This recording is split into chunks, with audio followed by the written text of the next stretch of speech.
Chapter 4, The Glitch Lady. The ink creature lived on my hand for exactly 11 minutes. I know because I counted.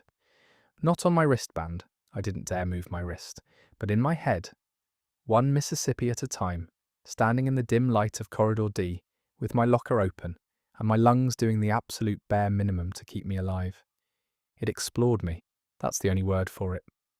The little ink thing moved across my knuckles in those quick, precise bursts.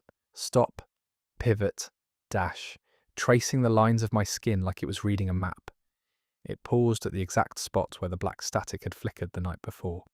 Stayed there for a long time, pulsing. Then at the 11-minute mark, it dissolved. No drama, no fanfare. The ink simply bled back into my skin, or seemed to, and was gone. I was left holding a blank sheet of black paper in a quiet corridor, with a heartbeat that could have powered a small generator. I looked at the paper. Empty. I looked at my hand. Clean. No ink, no static, no sign that anything had happened at all. Except, there on the inside of my wrist, so faint it could have been a shadow, a mark, tiny, the size of a freckle, shaped like a broken circuit heart. I pulled my sleeve down fast. First period. Cognitive enrichment. Dr. Loom's holographic face beamed at the class with its usual expression of optimized enthusiasm. Today's module, Social Architecture and the Evolution of Trust Networks. I wasn't listening. I was thinking about the letter, about the 3 lines before the ink had eaten itself. The cafeteria sees you now. What did that mean? The kiosk had ignored me for years. Was that going to change? And if it did, how? The pulse controlled every kiosk in the city. You couldn't just make a machine see someone it had been programmed to overlook. The board sees you now, the value board. The one I'd pressed my hand against last night. The one that had flickered. Come to where the light stutters. The street light. The one near the school gates with the arrhythmic flash. 2 quick, 1 long. I needed to go there. I knew that with a clarity that felt almost chemical, like the knowledge had been injected directly into my bloodstream. But the school day stretched ahead of me, like a hallway, with no doors, and the pulse tracked student movement with passive bioscanning.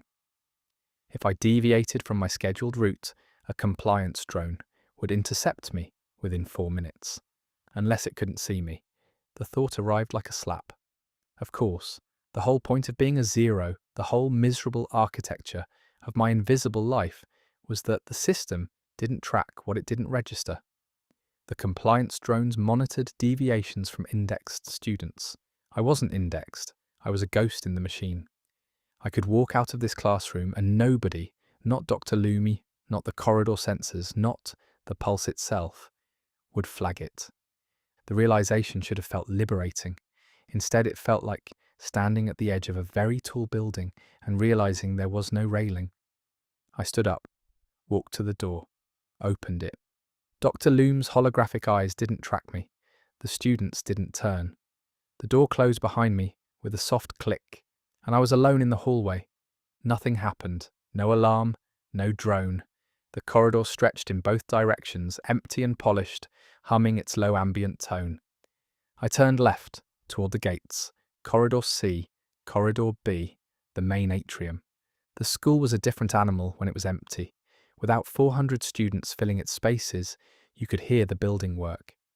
The soft whir of climate processors in the ceiling. The almost inaudible tick of the adaptive flooring recalibrating beneath my steps. The distant, rhythmic sigh of the air filtration system cycling through its blend rotations.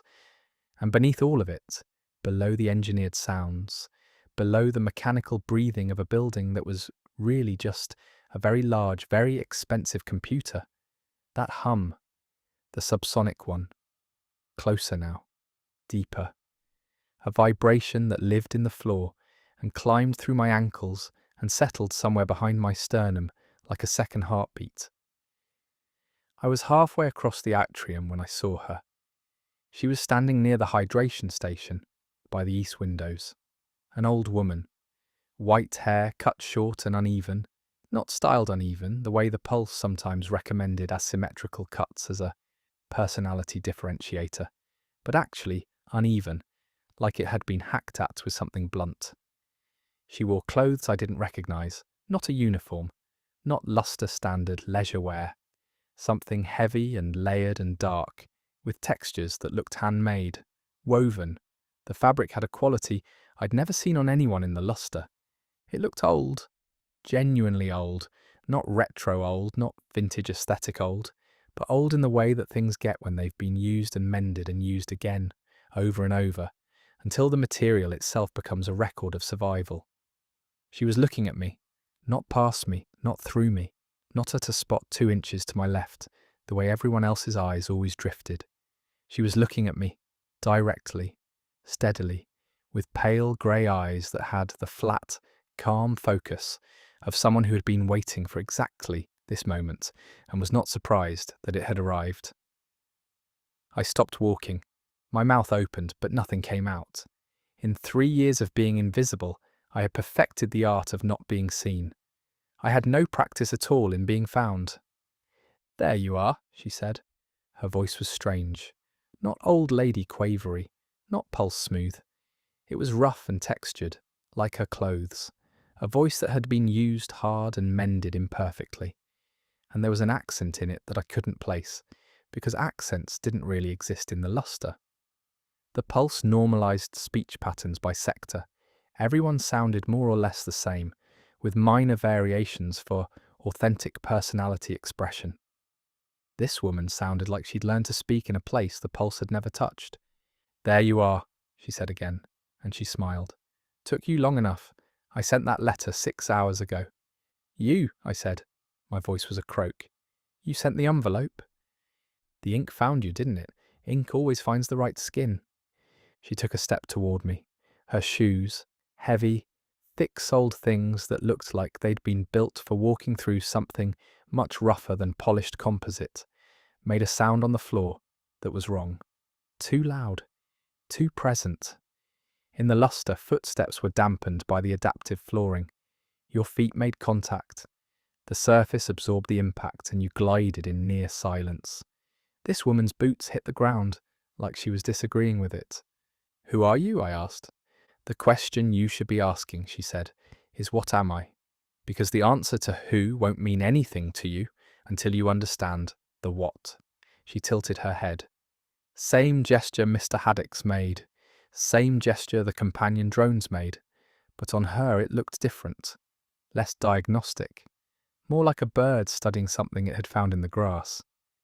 "I'm a glitch, boy, a walking error in the system, same as you. Only I've been erroring for a lot longer." "A glitch," I repeated. "You've seen the cracks, haven't you? Since the message, the sidewalk, the streetlight, the hum." She tapped her ear. "You're hearing the hum right now. I can tell by the way you're standing. You're leaning toward it, like a plant towards sun." She was right. I hadn't noticed, but my weight had shifted forward, my body angled slightly toward the floor, toward the sound beneath the sound. "What's down there?" I whispered. The woman's smile changed. It went from warm to something sharper, sadder, the kind of smile you give when someone asks a question you've been dreading. "Everything they deleted," she said. "Everyone they couldn't index. Every piece of the world that didn't fit the algorithm." She took another loud, impossible step toward me. "That hum you're hearing, that's them. Us. A whole civilization of ghosts, living in the space between the ones and zeros. And we've been waiting for you, Silas Thorne, for a very..." The light in the atrium shifted. Not dimmed, not brightened, shifted. The warm ambient glow that filled the space turned cold in an instant, a flat, surgical white that stripped the shadows from every surface. The fountains outside the window stopped playing. The air filtration cut off mid-cycle, and the sudden absence of its background sigh left a silence so complete it felt like pressure. The woman froze. Her grey eyes went wide, not with surprise, with recognition. "Oh," she said quietly, "that was faster than I expected." "What? Don't move?" A sound from above, a high, thin whine that started at the edge of hearing and climbed rapidly into something physical, a vibration that pressed against my eardrums, like fingers. I looked up. A drone, but not a companion drone, not a compliance drone, not any drone I'd ever seen in 3 years of living in Sector 7. It was the size of a dinner plate, matte black. No lights, no markings. It hung in the air above the atrium with a stillness that defied physics. No rotors, no visible propulsion, just absolute motionless suspension, like a hole cut out of the ceiling.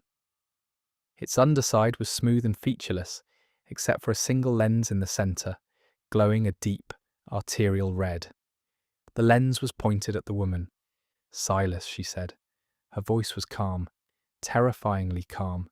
"What you're about to see is not going to make sense. I need you to remember one thing." "What?" "Where the light stutters. Go there tonight, after dark." "I don't—" "Promise me." The red lens pulsed. The whine spiked. And the woman, the glitch lady, with her rough voice and her impossible boots, and her eyes that saw me, came apart. Not violently. That was the worst part. It was gentle, clinical, her edges softened first, like she was a photograph being erased from the outside in. The texture of her woven coat blurred. Her white hair lost its individual strands and became a smear of light. Her face, her smile, her grey eyes, the lines that mapped to life I would never know, went smooth, then flat, then translucent. She didn't scream. She didn't fall. She unrendered. Pixel by pixel, layer by layer, the drone's red lens dissolved her from reality, like she was a corrupted file being purged from a database. For one terrible frozen second, I could see through her, through the space where her body had been, to the hydration station behind her. She was a window. Then she was a shadow. Then she was a silhouette made of static. Then she was gone. The atrium was empty. The ambient light returned to its warm gold. The fountains resumed their melody. The air cycled back to grapefruit and morning. The adaptive floor smoothed over the scuff marks her boots had left, erasing the last physical evidence of her existence in under 2 seconds. The black drone hung motionless for one more heartbeat. Its red lens swept the room and passed over me without pausing. It couldn't see me. I was a zero, a ghost beneath its threshold. It rose, silent as smoke, and disappeared through a seam in the ceiling I hadn't known was there. I stood alone in the atrium. The fountains played. The sky glowed peach. My legs gave out. I sat down hard on the polished floor and I pressed my hands flat against the surface that had just swallowed every trace of a woman who had looked at me and said, "There you are."